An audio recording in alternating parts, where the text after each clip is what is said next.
राम चक्र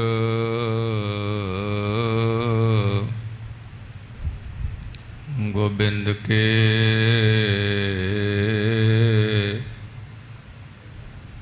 ठाकुर मेरा पहारा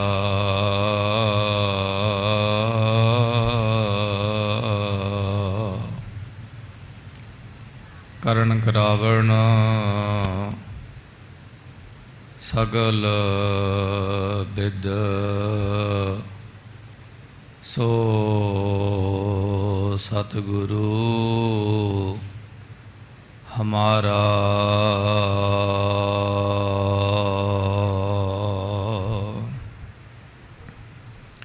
परम सन्मानयोग गुरु रूप गुरु खालसा साध संगत जीओ,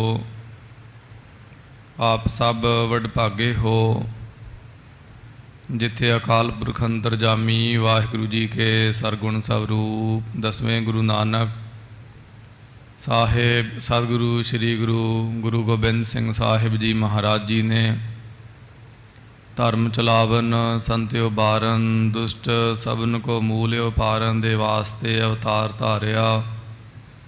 उस महान पवित्र अस्थान तखत श्री हरमंदर जी पटना साहिब जी दे सचखंड दरबार दियाँ आप हाजरियाँ भर रहे हों, कलगीधर महाराज जी दियाँ खुशियाँ प्राप्त कर रहे हों। महाराज जी ने चोजी प्रीतम जी ने जो तखत साहिब जी तो अवतार स्थान जन्म स्थान तो कृपा करके हुक्मनामे की दात मखवाक की दात सानू सारिਆਂ ਨੂੰ बख्शी है। सो आओ सब तो पहला उस हुक्मनामे के दर्शन आपां सारे करिए। अज दा हुक्म अज दा मुखवाक निमाणियां दे मान निताणियां दे ताण न्योटियां दी ओट अनाथां यतीमां बेसहारियां दा सहारा सतगुरु धन धन धन श्री गुरु अमरदास सच्चे पातशाह गरीब निवाज महाराज जी के मुबारक मुखड़े तो उचारण होया होया रामकली राग विच सुशोभित है। प्रवचन हन सतजुग सच कह सब कोई, घर घर भगत गुरमुख होई। श्री गुरु अमरदास सच्चे पातशाह गरीब निवाज महाराज जी ने चार जुगां का निर्णा अज दे बचन विच कीता है। सतजुग त्रेता द्वापर ते कलयुग। सो सतजुग धर्म पैर है चार, गुरमुख बूझे को विचार। धर्म दे चार पैर सन सतयुग विच और वो पूरे ही सन। त्रेता आ गया, धर्म का एक पैर जांदा रहा। द्वापर आ गया, दो पैर जांदे रहे। हुण कलयुग है, हुण धर्म सिर्फ एक पैर ते खड़िया होया, वो परमेश्वर का नाम है। सतयुग विच हर आदमी सच बोलदा सी। सतयुग सत तेता जग्गी द्वापर पूजा चार, तीनों जुग तीनों दिड़े कल केवल नाम उधार। फिर द्वापर आ त्रेता आ गया, तप ना रहा सत ना रहा और दान ते दया ये गुण खत्म हो गए। हुण कलयुग आ गया, हुण सिर्फ वो परमात्मा के नाम का ही आसरा। भाई गुरदास जी साहब जी ने अपनी बाणी विच लिखिया है कि सतयुग विच लोक लख वरियां दी आरजा कोठे कोट ना मंडप साजे। लख साल की उम्र सी, कोई कोठे कोई कोट किले कोई महल माड़ियां नहीं सी बनाउंदा। उल्टा वक्त गुजारन पिन्नी सागे, साग घाह फूस फल फुल कंद मूल खा के लोग गुजारा करया करते सन। पंजाब दे बार्डर ते एक नगर है, असीं उहनूं शाहबाद मारकंडा कहने आ। मारकंडा ऋषि होया है, उहदा जिक्र श्री गुरु ग्रंथ साहिब जी महाराज जी की बाणी विच आउंदा। मारकंडे ते कोय दिखाई जिन त्रिण धर मूंड बुलाए। सारी जिंदगी उन्हें कखां दी छत छपरी पा के बतीत की है। लोग उन्होंने कहते सन कि तू महल महल माड़ियां पा लै। वो कहते सी मर जाना, क्यों इन्ने पसारे पसारने। तो इस प्रकार सतयुग विच लोक वड्डी उम्रा दे मालक होने के बावजूद भी सबर संतोख विच रहिंदे सन। हुण कलयुग विच मनुखी शरीर का कोई विश्वास नहीं है, किहड़े वेले शरीर छुट जावे। हम आदमी हाँ एकदमी, एक दम दे असीं आदमी हाँ, कुछ भी नहीं पता है। बावजूद इहदे साडे जीवन विच बहुत वड्डे वड्डे जंजाल हैं। साडे देश दे बहुत सारे ऐसे महात्मा संत लोक होए ने जिन्हां दे विचारां दे नाल लोक सहमत नहीं होए, उल्टा उन्हां नूं पागल झल्ले कमले ते अनपढ़ कहंदे रहे। वो महात्मा लोग ये गल कहंदे सन कि जिन्नी रोटी सानू चाहिदी है धरती माँ ने अन्न अनाज के रूप दे विच सानू देई जानी है। जिन्ना वस्त्र कपड़ा लत्ता सानू चाहिदा है धरती माँ ने कपास कपाह के रूप दे विच सानू दे देनी है। जिन्ना पानी सानू चाहिदा है पीण वास्ते जमीन विचों पर्याप्त है। ये तीन वस्तुओं तो इलावा बाकी जितने भी पसारे हैं वो दुखदाई हैं। तो लोगों को लगता सीगा कि ये विग्यानी नहीं हैं, विज्ञान तो मशीनरी तो ये नफरत करते हैं, क्योंकि इन्हां दी ये चीज़ समझ विच नहीं आ रही, विज्ञान समझ नहीं आता, तां करके विज्ञान की होंद तो मुनकर सन। पर नहीं, वो बड़े शायद दूर आंदे सन। वो कहते सी मनुख जो कुछ भी करेगा मकड़ी दे जाले वांगू जाला बनाउंदी है। मकड़ी तुसी कदी वेखी होवेगी घरां दीयां नुक्करां दे विच बनाउंदी ते जाला रहन वास्ते है, ਉਹਦੇ ਵਿੱਚ ही फस जाती है विचारी भोली, निकल नहीं पाउंदी। कदे यतन करके देखियो, हथ पैर मारदी है पर निकल नहीं पाउंदी। ਜਦੋਂ ਘਰਾਂ ਵਿੱਚ ਬੀਬੀਆਂ ਸਫਾਈ ਕਰਦੀਆਂ ਨੇ ਝਾੜੂ ਮਾਰ ਕੇ ਨਾਲ ਜਾਲਾ ਲਾਉਂਦੀਆਂ ਨੇ, ਨਾਲੇ ਮੱਕੜੀ ਨੂੰ ਵੀ ਮਾਰ ਦਿੰਦੀਆਂ ਨੇ। तो इसे प्रकार वो कहते सी जंजाल जितने भी हैं ये सानू दुख देणगे। होया इस तरह ही, रुख बृछ ना रहे, किन्ना पॉल्यूशन, थावां थावां ते रेलवे ट्रैक मैट्रो स्टेशन बन गए और इसे प्रकार रोड बन गए, हाईवे थावां थावां ते एयरपोर्ट बन गए, कलोनियां बन गईयां, नगर बस गए ने। अज साह लैना मुश्किल हो गया। दिल्ली वर्गे शहरों में सारी सारी बरसात बतीत होने के बावजूद पानी की एक बूंद भी नहीं डिगदी और मनुख जो है एक रोगैन होके रह गया। उसका वड्डा कारण सिर्फ तो सिर्फ ये है कि रुख नहीं, बृछ नहीं और अकारण आबादी विच वाधा हो रहा। आने वाले 50 सालों तक कदी जीवन की कल्पना करके देखो ये संसार कैसा होवेगा। बड़ा अजीब, बड़ा दुखदाई।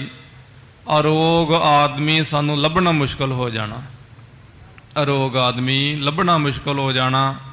और परहेज रखण वाले धर्मी लोकां वर्गे लोग भी अज बीमार हैं अपनियां ना गलतियां, जदों कि दूसरे मनुखां दीयां गलतियां उन्हां नूं भोगणियां पै रहीआं ने।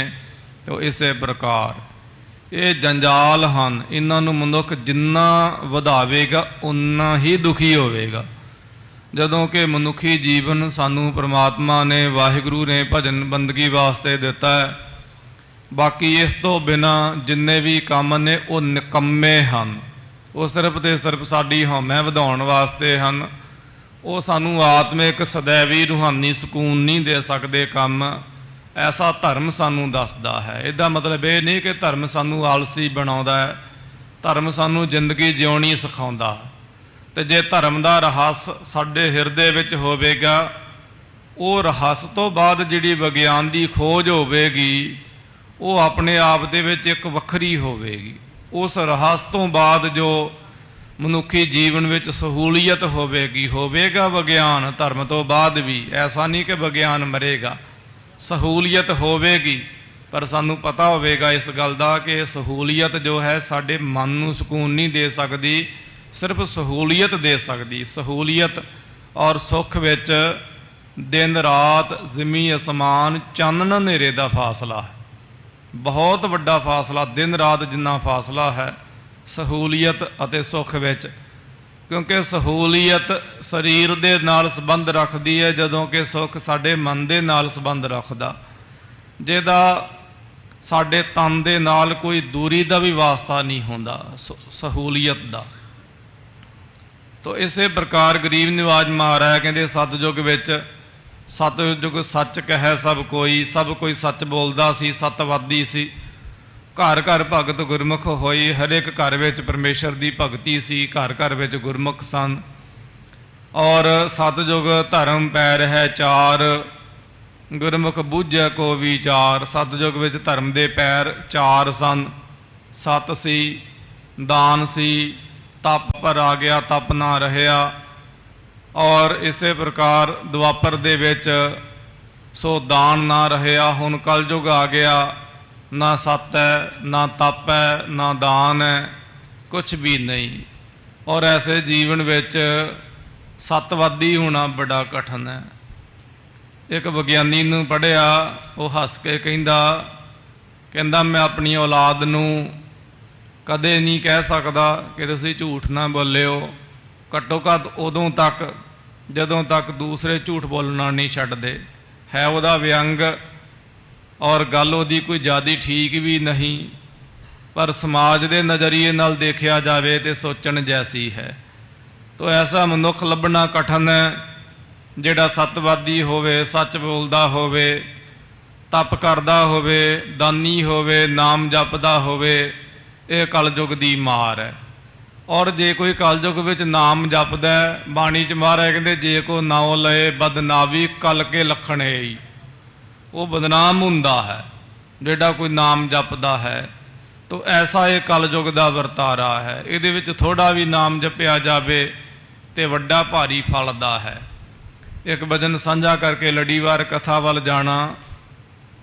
भाई गुरदास सिंह जी उन्होंने दे बचन ने गुरु 10वें पातशाह महाराज जी की बाबत यह कलयुग में अवतार धर सतयुग वरताए कि महाराज जी ने कलयुग में अवतार धारिया ते कलयुग में सतयुग वरताया। तो इस प्रकार कलयुग सतयुग भी एक राजा होया, उसका नाम भुल गया। वो सतयुग भी दुराचारी सी, उन्हें सतयुग के कलयुग वरताया सी। तो सतयुग भी कलयुग वरतदा रहा ते हुण कलयुग दे विच भी सतयुग वरतदा है। घट्टो घट महाराज दे दरबार विच, दरबार ते विच कलयुग का प्रवेश नहीं है। संगत विच देख लो साडी बिरती ही बदल जाती है। अकारण और अचेतन मन विच ये सतयुग का प्रभाव है। साडे मनां उपर, साडे तना, साडे शरीर इंद्रियां दे उपर गुरु घर विच आउंदे साडे नेत्र भी संकोचे जांदे, साडी रसना भी संकोची जाती है, साडे इंद्र भी संकोचे जाते। संगत का प्रताप ना होवे, असीं इन्ना समा इकल विच अपने कमरे रहाइश विच चौंकड़ा नहीं मार सकते, चुप नहीं रह सकते, और इस प्रकार नेत्रां नूं भी संकोच नहीं सकते। ये संगत का निर्मल भाव है भाई। तो इस प्रकार ये महाराज ने कलयुग विच भी सतयुग वरताया है। ऐसा महाराज जी ने अज दे अमृत हुक्मनामे विच निर्णय किया है। शब्द लमेड़ा और समा सीमित है। इस दे नाल ही तखत साहिब जी के उपर लड़ीवार गुरशब्द विचार कथा चल रही है। सतगुरु श्री गुरु कलगीधर पातशाह गरीब निवाज महाराज चौजी प्रीतम सतगुरु सतगुरां दी बख्शिश दे नाल सारग राग दे विच श्री गुरु रामदास महाराज की बाणी लड़ीवार रूप दे विच आपां विचार रहे हाँ। जिवें महाराज की बाणी की कथा लड़ीवार रूप दे विच आ रही आओ। जितने भी माई भाई बिरद बालिक गरीब निवाज महाराज जी की पवित्र गोद में सुभायमान होकर महाराज जी के चरणों का लाहा लै रहे हो भाई, और दूरदर्शन दूर सरमण के जरिए देशां विदेशां प्रदेशों विच गरीब निवाज महाराज जी के चरणों के नाल जुड़ रहे हो। आओ सतगुरां दी अमृतमई गुरबाणी की लड़ीवार विचार कथा के नाल जुड़ो, एकाग्रता बनाओ।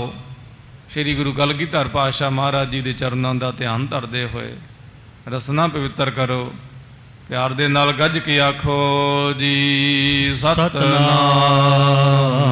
श्री वाहिगुरु साहिब। ਸਾਹਿਬ ਜੀ। ਪਿਆਰ ਨਾਲ ਫੇਰ ਆਖੋ ਜੀ ਸਤਨਾਮ ਸ੍ਰੀ ਵਾਹਿਗੁਰੂ ਸਾਹਿਬ ਜੀ। ਸਤਨਾਮ ਸ੍ਰੀ ਵਾਹਿਗੁਰੂ ਸਾਹਿਬ ਜੀ। ਸਾਰਗ ਮਹੱਲਾ ਚੌਥਾ। ਘਰ ਪੰਜਵਾਂ ਦੁਪ ਦੇ ਪੜਤਾਲ। ਇੱਕ ਓੰਕਾਰ ਸਤਿਗੁਰ ਪ੍ਰਸਾਦ। ਸੋ ਸਾਰੰਗ ਰਾਗ ਦੇ ਵਿੱਚ ਚੌਥੇ ਪਾਤਸ਼ਾਹ ਨਿਮਾਣਿਆਂ ਨਿਦਾਣਿਆਂ ਦੇ ਮਾਣ ਤਾਣ ਨਿਉਟਿਆਂ ਦੀ ਓਟ ਸਤਿਗੁਰੂ ਗਰੀਬ ਨਿਵਾਜ ਅਨਾਥਾਂ ਯਤੀਮਾਂ ਬੇਸਹਾਰਿਆਂ ਦਾ ਸਹਾਰਾ। ਧੰਨ ਧੰਨ ਧੰਨ ਸ੍ਰੀ ਗੁਰੂ ਰਾਮਦਾਸ ਸੱਚੇ ਪਾਤਸ਼ਾਹ ਗਰੀਬ ਨਿਵਾਜ ਮਹਾਰਾਜ ਸਾਰਗ ਰਾਗ ਦੇ ਵਿੱਚ ਪੰਜਵੇਂ ਘਰ ਸੁਰਤਾਲ ਵਿੱਚ ਦੋ ਦੋ ਪਦਿਆਂ ਵਾਲੇ ਸ਼ਬਦ ਆਖਦੇ ਨੇ। ਪੜਤਾਲ ਸੋ ਪੜਤਵੇਂ ਭਾਵ ਬਦਲਵੇਂ ਤਾਲ ਔਰ ਉਹਨਾਂ ਬਦਲਵੇਂ ਤਾਲਾਂ ਵਿੱਚ ਗਾਇਆ ਜਾਣ ਵਾਲਾ ਇਹ ਸ਼ਬਦ ਜਿਹਨੂੰ ਪੜ੍ਹਨਾ ਤੇ ਕਠਨ ਹੈ, ਜਿਹਨੂੰ ਗਾਉਣਾ ਉਸ ਤੋਂ ਵੀ ਜ਼ਿਆਦਾ ਕਠਨ ਹੈ। ਕੋਈ ਵਿਰਲਾ ਟਾਵਾਂ ਰਾਗੀ ਹੋਵੇਗਾ ਜੋ ਪੜਤਾਲਾਂ ਗਾਵੇ ਜਿਹਦੇ ਵਿੱਚ ਤਾਲ ਪੜਤਵੇਂ ਹੋਣ ਬਦਲਵੇਂ ਹੋਣ। ਪੜਤਾਲ ਦਾ ਮਤਲਬ ਜਾਂਚ ਵੀ ਹੁੰਦਾ, ਪੁੱਛ ਪੜਤਾਲ ਕਰਨੀ, ਖੋਜ ਕਰਨੀ। ਉਹ ਸ਼ਬਦ ਜਿਹਦੇ ਵਿੱਚ ਪਰਮਾਤਮਾ ਦੀ ਖੋਜ ਕੀਤੀ ਗਈ ਹੈ, ਪਰਮਾਤਮਾ ਦੀ ਪੜਤਾਲ ਹੈ, ਆਪਣੇ ਨਿਜ ਸਰੂਪ ਦੀ ਸੋ ਜਾਣਕਾਰੀ ਹੈ, ਸੋਝੀ ਹੈ, ਉਹ ਸ਼ਬਦ ਮਹਾਰਾਜ ਕਿਰਪਾ ਕਰਕੇ ਆਖਦੇ ਹਨ। ਪਹਿਲਾਂ ਪਰਮਾਤਮਾ ਦਾ ਮੰਗਲ ਕਰਦੇ ਨੇ। ਪ੍ਰਭੂ ਇੱਕ ਹੈ, ਸਤ ਚੇਤਨ ਆਨੰਦ ਸਰੂਪ ਹੈ। ਉਸ ਏਕ ਓੰਕਾਰ ਦੀ ਪ੍ਰਾਪਤੀ ਸਤਿਗੁਰਾਂ ਦੀ ਕਿਰਪਾ ਦੇ ਨਾਲ ਹੁੰਦੀ। ਅੱਗੇ ਮਹਾਰਾਜ ਉਪਦੇਸ਼ ਦਿੰਦੇ ਹਨ। ਜਪ ਮਨ ਜਗਨਨਾਥ ਜਗਦੀਸ਼ਰੋ ਜਗ ਜੀਵਨੋ। ਸਤਿਗੁਰੂ ਸ੍ਰੀ ਗੁਰੂ ਰਾਮਦਾਸ ਜੀ ਮਹਾਰਾਜ ਆਪਣੇ ਮਨ ਨੂੰ ਸੰਬੋਧਨ ਹੁੰਦੇ ਹਨ। ਤਿੰਨ ਤਰ੍ਹਾਂ ਦੇ ਵਕਤੇ ਗ੍ਰੰਥਾਂ ਵਿੱਚ ਦੱਸੇ ਨੇ। ਸਭ ਤੋਂ ਉੱਤਮ, ਫਿਰ ਮੱਧਮ, ਫਿਰ ਕਨਿਸ਼ਟ। ਸਭ ਤੋਂ ਨੀਵੇਂ ਦਰਜੇ ਦਾ ਉਹ ਵਕਤਾ ਹੈ ਜਿਹੜਾ ਦੂਸਰੇ ਨੂੰ ਕਵੇ ਕਿ ਤੁਹਾਨੂੰ ਇਸ ਤਰ੍ਹਾਂ ਨਹੀਂ ਕਰਨਾ ਚਾਹੀਦਾ। ਔਰ ਦੂਸਰਾ ਹੈ ਮੱਧਮ, ਜਿਹੜਾ ਕਵੇ ਸਾਨੂੰ ਇਸ ਤਰ੍ਹਾਂ ਨਹੀਂ ਕਰਨਾ ਚਾਹੀਦਾ ਹੈ, ਸਾਨੂੰ ਅੰਮ੍ਰਿਤ ਵੇਲੇ ਉੱਠਣਾ ਚਾਹੀਦਾ, ਆਪਣੇ ਆਪ ਨੂੰ ਵੀ ਵਿੱਚ ਲਵੇ, ਦੂਸਰਿਆਂ ਨੂੰ ਨਾ ਕਹੇ। ਉਹ ਮੱਧਮ ਹੈ ਦੂਸਰੇ ਦਰਜੇ ਦਾ। ਤੇ ਸਭ ਤੋਂ ਉੱਤਮ ਹੈ ਜਿਹੜਾ ਆਪਣੇ ਮਨ ਨੂੰ ਸਮਝਾਵੇ। ਪ੍ਰਥਮੇ ਮਨ ਪ੍ਰਬੁੱਧ ਹੈ ਆਪਣਾ, ਪਾਛੈ ਅਵਰ ਰੀਝਾਵੈ। ਆਪਣੇ ਮਨ ਨੂੰ ਸਮਝਾਉਣਾ ਤੋ ਆਪਣੇ ਮਨ ਨੂੰ ਸਮਝਾ ਕੇ ਦੂਸਰਿਆਂ ਨੂੰ ਉਪਦੇਸ਼ ਦੇਣਾ। ਜਿਵੇਂ ਉਹ ਕਹਾਵਤ ਸੀ ਨਾ, ਕਹਿਣਾ ਧੀ ਨੂੰ ਤੇ ਸਮਝਾਉਣਾ ਨੂੰਹ ਨੂੰ। ਪੁਰਾਣੀਆਂ ਔਰਤਾਂ ਬੀਬੀਆਂ ਨਵੀਂ ਆਈ ਨੂੰਹ ਬੇਟੀ ਨੂੰ ਸਿੱਧਾ ਨਹੀਂ ਸੀ ਸਮਝਾਇਆ ਕਰਦੀਆਂ ਕਿ ਅਗਲੀ ਗੁੱਸਾ ਨਾ ਕਰੇ, ਕਿ ਦੂਰੋਂ ਆਈ ਆ ਬਗਾਨੇ ਘਰੋਂ, ਪਹਿਲਾਂ ਹੀ ਨਹੀਂ ਮਨ ਲੱਗਦਾ ਤੇ ਮੇਰੇ ਸਮਝਾਉਣ ਨਾਲ ਹੋਰ ਨਾ ਵਿਚਾਰੀ ਉਦਾਸ ਤੇ ਉਪਰਾਮ ਹੋ ਜਾਵੇ, ਬਿਰਤੀ ਨਾ ਉਚਾਟ ਹੋਵੇ। ਉਹ ਨੂੰਹ ਨੂੰ ਤਰੀਕੇ ਸਿਰ ਉਹਨਾਂ ਨੇ ਸਮਝਾ ਦੇਣਾ ਇਸ਼ਾਰੇ ਦੇ ਨਾਲ। ਇਸ ਪ੍ਰਕਾਰ ਇਹ ਮਹਾਰਾਜ ਜੀ ਨੇ ਆਪਣੇ ਮਨ ਨੂੰ ਸੰਬੋਧਨ ਹੋ ਕੇ ਉਪਦੇਸ਼ ਦਿੱਤਾ ਤੇ ਉਪਦੇਸ਼ ਸਾਡੇ ਤਾਂ ਹੀ ਹੈ। ਇਹ ਇਸ਼ਾਰਾ ਹੈ ਗਰੀਬ ਨਿਵਾਜ ਮਹਾਰਾਜ ਜੀ ਦਾ। ਐਸਾ ਉਪਦੇਸ਼ ਬਾਣੀ ਵਿੱਚ ਬਹੁਤ ਵਾਰੀ ਆਇਆ।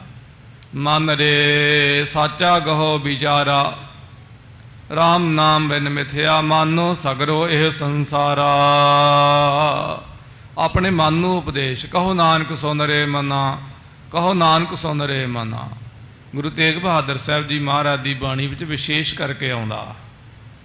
ਤੇ ਇੱਥੇ ਮਹਾਰਾਜ ਆਪਣੇ ਮਨ ਨੂੰ ਸੰਬੋਧਨ ਹੁੰਦੇ ਨੇ। ਜਪ ਮਨ ਜਗਨਨਾਥ ਜਗਦੀਸ਼ਰੋ ਜਗ ਜੀਵਨ। ਐ ਮੇਰੇ ਮਨਾ ਜਪ ਉਸ ਪਰਮਾਤਮਾ ਨੂੰ ਜਪ ਜੋ ਜਗਨਨਾਥ ਹੈ, ਜਗਤ ਦਾ ਮਾਲਕ ਹੈ।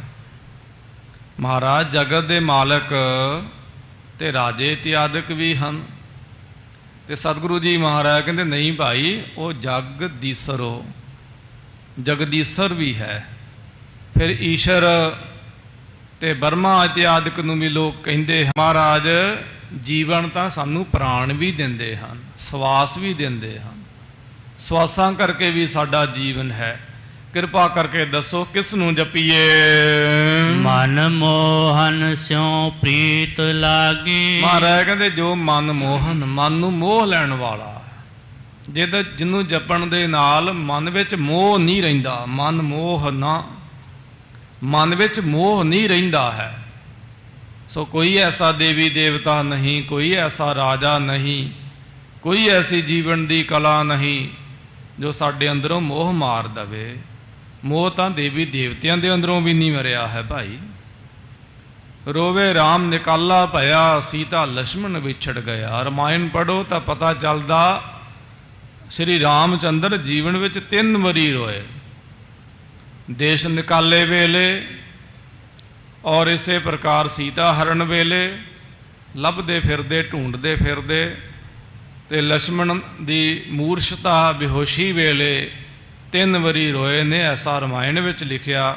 ਗੁਰੂ 10ਵੇਂ ਪਾਤਸ਼ਾਹ ਮਹਾਰਾਜ ਨੇ ਵੀ ਸੋ ਜਿਹੜੇ 24 ਅਵਤਾਰ ਲਿਖੇ ਨੇ, ਦੂਸਰਾ ਅਵਤਾਰ ਉਹਦੇ ਵਿੱਚ ਰਾਮਾ ਅਵਤਾਰ ਹੈ, ਉਹਦੇ ਵਿੱਚ ਵੀ ਮਹਾਰਾਜ ਨੇ ਜ਼ਿਕਰ ਕੀਤਾ। ਤੋ ਗਰੀਬ ਨਿਵਾਜ ਮਹਾਰਾਜ ਕਹਿੰਦੇ ਨੇ, ਹਾਂ ਭਾਈ ਉਹ ਪਰਮਾਤਮਾ ਜੋ ਜਗਨਨਾਥ ਹੈ, ਜੀ ਹਾਂ ਜਗਦੀਸ਼ਰ ਹੈ, ਜੀ ਹਾਂ ਜਗਜੀਵਨ ਹੈ, ਤੇ ਮਨਮੋਹਨ ਹੈ। ਮਨ ਨੂੰ ਮੋਹ ਲਾਉਣ ਵਾਲਾ ਭਲੇ ਉਹਦਾ ਨਾਮ ਜਪੋ, ਉਹਦਾ ਸਿਮਰਨ ਕਰੋ, ਰਸਨਾ ਦੇ ਨਾਲ ਉਹਦਾ ਭਜਨ ਕਰੋ। ਸਤਿਗੁਰੂ ਜੀ ਮਹਾਰਾਜ ਆਪ ਜੀ ਵੀ ਕਰਦੇ ਹੋ। ਮਹਾਰਾਜ ਕਹਿੰਦੇ, ਹਾਂ ਭਾਈ ਮਨਮੋਹਨ ਸਿਉ ਪ੍ਰੀਤ ਲੱਗੀ। ਸਾਡੀ ਪ੍ਰੀਤੀ ਵੀ ਉਸ ਮਨਮੋਹਨ ਪ੍ਰਮਾਤਮਾ ਦੇ ਨਾਲ ਲੱਗੀ ਹੋਈ ਹੈ। ਅਸੀਂ ਵੀ ਉਸ ਮਾਲਕ ਦੇ ਨਾਲ ਮੁਹੱਬਤ ਕਰਦੇ ਹਾਂ। ਮੈਂ ਹਰ ਹਰ ਹਰ ਟੇਕ, ਸਭ ਦਿਨ ਸਭ ਰਾਤ। ਮਹਾਰਾਜ ਕਹਿੰਦੇ, ਮੈਨੂੰ ਤਾਂ ਉਸ ਹਰੇਕ ਨੂੰ ਹਰਿਆਂ ਭਰਿਆਂ ਕਰਨ ਵਾਲੇ, ਹਰੀ ਭਰੀ ਪੂਰਨ ਸੰਪੂਰਨ ਕਰਤਾ ਹਰਤਾ ਵਾਹਿਗੁਰੂ ਜੀ ਦੀ ਟੇਕ ਹੈ ਭਾਈ। ਤੇ ਟੇਕ ਹੈ ਸਭ ਦਿਨ ਸਭ ਰਾਤ, ਸਭ ਦਿਨ ਅਤੇ ਸਭ ਰਾਤ, ਮਤਲਬ ਹਰ ਦਿਨ ਹਰ ਰਾਤ ਮੈਨੂੰ ਉਸ ਮਾਲਕ ਦੀ ਟੇਕ ਹੈ। ਰਾਗੀ ਸਿੰਘ ਸ਼ਬਦ ਪੜ੍ਹਦੇ ਨੇ, ਇੱਕ ਅੰਤਰਾ ਹੁੰਦਾ, ਇੱਕ ਟੇਕ ਹੁੰਦੀ ਹੈ। ਅੰਤਰਾ ਪੜ੍ਹਨ ਤੋਂ ਬਾਅਦ ਸੋ ਵਾਰ-ਵਾਰ ਉਸੇ ਸ਼ਬਦ 'ਤੇ, ਜਿਵੇਂ ਮੰਨ ਲਓ ਸ਼ਬਦ ਪੜ੍ਹਦੇ ਨੇ, ਸੋ ਆਵੋ ਸੱਜਣਾ ਹੋ ਦੇਖਾਂ ਦਰਸ਼ਨ ਤੇਰਾ ਰਾਮ, ਇਹ ਟੇਕ ਹੈ। ਅਗਲੀਆਂ ਤੁਕਾਂ ਪੜ੍ਹਨਗੇ, ਘਰ ਪੰਦੜਾ ਖਰੀ ਤੱਕਾਂ ਮੈਂ ਮਨ ਚੌਕ ਨੇਰਾ ਰਾਮ, ਫਿਰ ਆ ਜਾਣਗੇ ਆਵੋ ਸੱਜਣਾ ਹੋ ਦੇਖਾਂ ਦਰਸ਼ਨ ਤੇਰਾ ਰਾਮ। ਤੋ ਟੇਕ ਜਿਹੜੀ ਹੈ ਭੌਂ ਝੋਂ ਕੇ ਬੰਦਾ ਉੱਥੇ ਹੀ ਆਉਂਦਾ ਹੈ। ਮਹਾਰਾਜ ਮੈਨੂੰ ਤੇਰੀ ਹੀ ਟੇਕ ਹੈ, ਮੈਂ ਕਿਤੇ ਇੱਧਰ ਉੱਧਰ ਚਲਾ ਵੀ ਜਾਵਾਂ ਨਾ ਤੇ ਆਉਣਾ ਮੈਂ ਤੇਰੇ ਕੋਲ ਹੈ, ਮੇਰੀ ਹੋਰ ਥਾਂ ਹੀ ਕੋਈ ਨਹੀਂ, ਮੈਂ ਹੋਰ ਥਾਂ ਨਾਹੀਂ, ਜਿਸ ਪਹਿ ਕਰੋ ਬੇਨੰਤੀ ਮੇਰਾ ਦੁੱਖ ਸੁੱਖ ਤੁਝ ਹੀ ਪਾਸੇ। ਮਹਾਰਾਜ ਕਹਿੰਦੇ ਦਿਨ ਅਤੇ ਰਾਤ, ਹਰ ਇੱਕ ਦਿਨ ਹਰ ਇੱਕ ਰਾਤ, ਚੰਗਾ ਮਾੜਾ ਦਿਨ ਹੋਵੇ, ਮੁਸੀਬਤ ਸਹੂਲੀਅਤ ਦਾ ਦਿਨ ਹੋਵੇ, ਚੰਗੀ ਮਾੜੀ ਰਾਤ ਹੋਵੇ, ਮੈਨੂੰ ਤਾਂ ਉਸ ਮਾਲਕ ਦੀ ਟੇਕ ਹੈ ਭਾਈ। ਰਹਾਉ ਹਰ ਕੀ ਉਪਮਾ ਅਨਕ ਅਨਕ ਅਨਕ ਗੁਣ ਗਾਵਤ, ਸੁਖ ਨਾਰਦ ਪ੍ਰਹਿਲਾਦਕ ਤਬ ਗੁਣ ਸੁਆਮੀ ਗਣਨ ਨਾ ਜਾਤ। ਵਿਸ਼ਰਾਮ ਦੇ ਕੇ ਮਹਾਰਾਜ ਕਹਿੰਦੇ, ਹਾਂ ਭਾਈ ਉਸ ਮੇਰੇ ਮਾਲਕ ਦੀ ਉਪਮਾ, ਜੀ ਹਾਂ ਉਸ ਦੀ ਉਪਮਾ ਨਹੀਂ ਕਹੀ ਜਾ ਸਕਦੀ। ਅਨੇਕ ਅਨੇਕ, ਜੀ ਹਾਂ ਅਨੇਕਾਂ ਹੀ ਅਨੇਕ ਹਨ ਉਹਦੇ ਗੁਣ। ਕਿਵੇਂ ਉਪਮਾ ਕਰੀਏ, ਕਿਹਦੇ ਨਾਲ ਉਪਮਾ ਕਹੀਏ? ਪਰਮਾਤਮਾ ਨੂੰ ਕਹੀਏ ਜੀ ਉਹ ਕਵਲ ਸਰੀਖਾ ਹੈ, ਕਵਲ ਵਰਗਾ ਹੈ, ਤੇ ਕਵਲ ਤੇ ਮੁਰਝਾ ਜਾਂਦਾ ਔਰ ਸदैवी ਨਹੀਂ ਹੁੰਦਾ, ਘਟਦਾ ਵੱਧਦਾ ਰਹਿੰਦਾ ਹੈ, ਜਦੋਂ ਕਿ ਪਰਮਾਤਮਾ ਕਦੇ ਮੁਰਝਾਉਂਦਾ ਨਹੀਂ, ਸਦਾ ਹੀ ਖੜਿਆ। ਉਹਨੂੰ ਕਹਿ ਦਈਏ ਕਿ ਚੰਦਰਮਾ ਵਰਗਾ ਹੈ, ਤੇ ਚੰਦਰਮਾ ਤੇ ਕਲੰਕੀ ਹੈ, ਦਾਗੀ ਹੈ ਚੰਦਰਮਾ ਭਾਈ, ਤੇ ਪਰਮਾਤਮਾ ਕਲੰਕੰ ਬਿਨਾ ਨਿਕਲੰਕੀ ਸਰੂਪੇ ਹੈ। ਉਹ ਆਪ ਤੇ ਨਿਕਲੰਕ ਹੈ। ਕੌਣ ਕੋ ਕਲੰਕ ਰਹਿਓ ਰਾਮ ਨਾਮ ਲੇਤ ਹੀ, ਪਤ ਤੇ ਪਵਿੱਤ ਭਏ ਰਾਮ ਕਹਿ ਦੇ। ਉਹਦਾ ਨਾਮ ਜਪਣ ਵਾਲਿਆਂ ਦੇ ਵੀ ਕਲੰਕ ਲੈ ਜਾਂਦੇ ਨੇ, ਫਿਰ ਉਹਦੀ ਉਪਮਾ ਕਿਵੇਂ ਦਈਏ? ਭੱਟ ਸਾਹਿਬਾਨਾਂ ਨੇ ਕਿਹਾ ਨਾ, ਭੱਲੇ ਅਮਰਦਾਸ ਗੁਣ ਤੇਰੇ, ਇਹ ਭੱਲਿਆਂ ਦੀ ਕੁਲ ਦੇ ਸਿਰਮੌਰ ਸ੍ਰੀ ਗੁਰੂ ਅਮਰਦਾਸ ਸੱਚੇ ਪਾਤਸ਼ਾਹ, ਤੇਰੀ ਉਪਮਾ ਤੋਹੇ ਬਣੇ ਆਵੈ, ਤੇਰੀ ਉਪਮਾ ਤੈਨੂੰ ਹੀ ਬਣੇ ਹੁੰਦੀ ਹੈ। ਜੈਸਾ ਤੂੰ ਤੈਸਾ ਤੁਹੀਂ, ਕਿਆ ਉਪਮਾ ਦੀਜੈ। ਜਿਹੋ ਜਿਹਾ ਤੂੰ ਹੈ ਉਹੋ ਜਿਹਾ ਤੂੰ ਹੀ ਹੈ, ਬਸ ਤੇਰੀ ਉਪਮਾ ਨਹੀਂ ਦਿੱਤੀ ਜਾ ਸਕਦੀ ਕਿ ਤੂੰ ਉਹਦੇ ਵਰਗਾ ਹੈ ਜਾਂ ਤੂੰ ਇਸ ਤਰ੍ਹਾਂ ਹੈ। ਤੇਰੇ ਵਰਗਾ ਤੂੰ ਹੀ ਹੈ ਮਹਾਰਾਜ, ਕੀ ਉਪਮਾ ਦਈਏ ਮਹਾਰਾਜ? हर की उपमा अनेक अनेक अनेक गुण गावत। ਉਹਦੀ उपमा भाई अनेकां गुण ਹਨ, ਉਹਦੀ ਵਡਿਆਈ ਕੀਤੀ नहीं जा सकती है। सो गुरु दसवें पातशाह महाराज ने लिखिया कृष्ण अवतार विच बचन आउंदे ने। महाराज कहते ने कि जे उपमा करन नूं चित्त करे तो उपमा श्री भगवान ही की करिए। इस तरह सवैया हुंदा दसम महाराज की बाणी च अचनचेत ही चेते आ गया। महाराज कहते जे उपमा करन नूं चित्त करे, वडियाई करन दी इच्छा उत्पन्न होवे ते उपमा श्री भगवान ही की करिए। मालक दी ही उपमा करो, ਉਹਦੇ गुण गाओ ਜਿਹਦੇ अनेकों ही गुण हैं। तो महाराज कहते अनेक गुण गावत, उस मालक दे अनेकों ही लोग गुण गाउंदे। महाराज कौन गुण गाउंदा सानू भी दसो। महाराज कहते सुख सुख देओ परीखियत गुण रवै, गौतम रिख जस गायो। सुख देओ मुनि होया है, सो इहदा नाम सुख देओ, सुखदेव भी नाम इहदा हुंदा। ये सुके हुए अंडे तो पैदा होया। अमरदास के मंदिर विच इन्हें अमर कथा सुन ली सी। वो भी मालक दे गुण गाउंदा है, परमेश्वर दे गुण गाउंदा। अमर कथा सुन के अमर हो के वो शिव जी सुणाउंदा सी ना अमर कथा पार्वती नूं, वो सौंगी सी। ये तोता जिहड़ा बोल लैंदा है ते हंगूरे मारदा रहा सी। फिर कथा सुन के भज गया सी। वो जन्मत ही सुख लई उदासी, ये बारे भाई गुरदास जी साहब जी ने लिखा जमदा ही उदासी सीगा। सो ते पिछला इहदा कोई इस तरह सत्संगी करके ये जमदे ही धर्म नूं प्राप्त होया सी। कई हुंदे ने जमदे बुढ़े। फिर ब्रह्मादिक ब्रह्मा शिव जी इत्यादि और नारद ब्रह्मादिक नारद, ये बारे लिखिया कि इहदा जन्म जिहड़ा सीगा बहुत गरीब घराने दा सी पिछला, ते संतां दा ये संगी हो गया। महात्मा ने कहा भी तेरी मां है बिरध, तू उसदी सेवा करया कर। बड़ी बड़ी प्यारी कथा हुंदी नारद मुनि दी भी मां की सेवा करया कर, कोई नहीं संगत विच भी आ जाया कर पर मां की सेवा कर।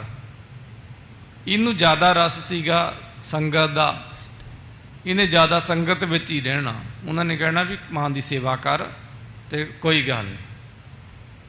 ये चाहता सीगा भी मेरी मां मर जे, वेखो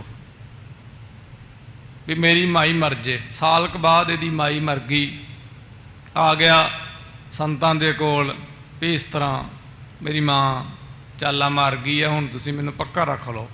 मैं अपना धर्म भी निभा दिता, आपदी क्रिया भी सारी कर दी है धर्म कर्म, हुण तुसीं रख लो। संतां दी संगत करके नाम जपे, भजन करे, सेवा सिमरन करे। ते गरीब घराने का जन्म सी। लोग इनू ताने मेहने बहुत मारते सन, बड़ा संघर्ष भी किया इन्हें जिंदगी च। ये मन च इच्छा उत्पन्न हुई है वो संतां दी संगत का फल। ये नारद मुनि ये ब्रह्मा का पुत्र होया। सो ये भी परमेश्वर दे गुण गाउंदा, नारायण नारायण नारायण कह के, पर सुभाव नहीं मरदे। हुण ये भी गल बड़ी वड्डी है, ग्रंथां 'च लिखिया होया है। मैं ग्रंथां दे हवाले नाल कह रहा कि सुभाव ब्रह्म ज्ञानियां दा भी नहीं जांदा, सुभाव ब्रह्म ज्ञानियां दा भी नहीं जांदा। ग्रंथां 'च लिखिया होया। इहदा सुभाव सी इधर दी गल उधर करन दा।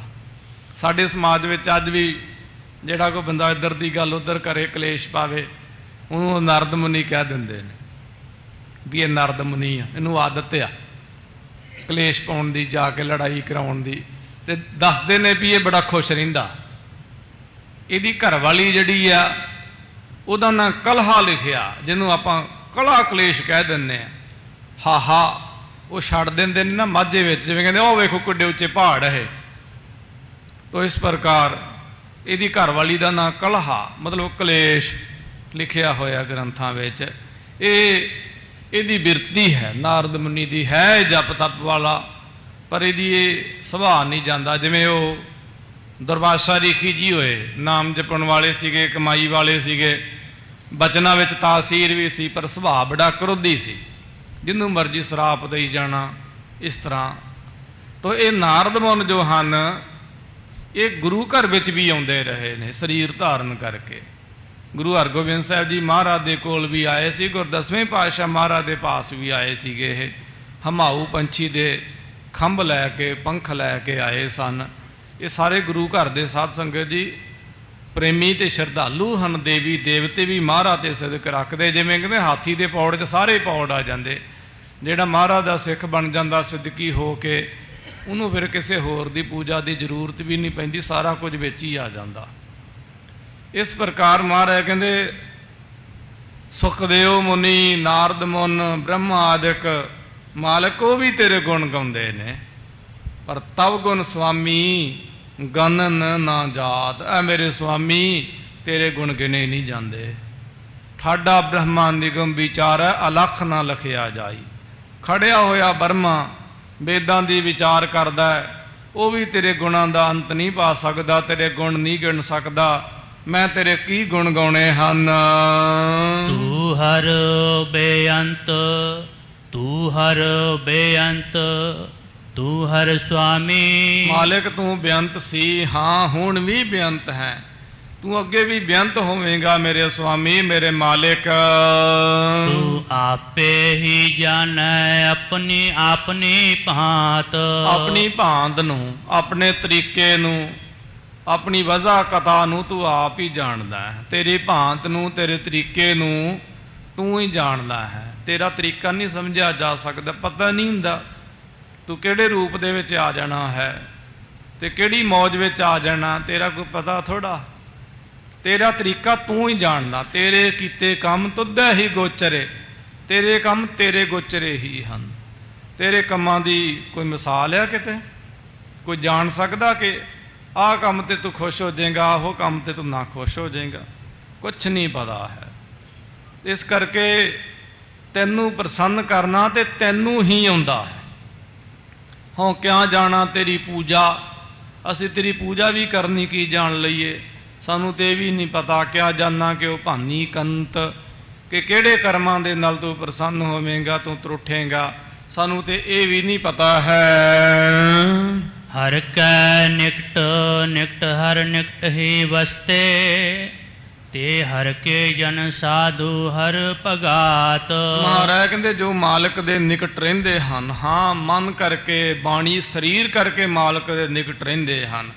ਮਹਾਰਾਜ ਕਹਿੰਦੇ ਤੇ ਹਰ ਕੇ ਜਨ ਸਾਧੂ, ਉਹ ਹਰੀ ਜਨ ਸਾਧੂ ਹਾਂ ਜੀ। ਹਰ ਭਗਾਤ, ਉਹ ਪ੍ਰਮਾਤਮਾ ਦੇ ਭਗਤ ਹਨ ਜੋ ਸਦਾ ਹੀ ਪ੍ਰਮਾਤਮਾ ਦੇ ਨੇੜੇ ਰਹਿੰਦੇ ਹਨ।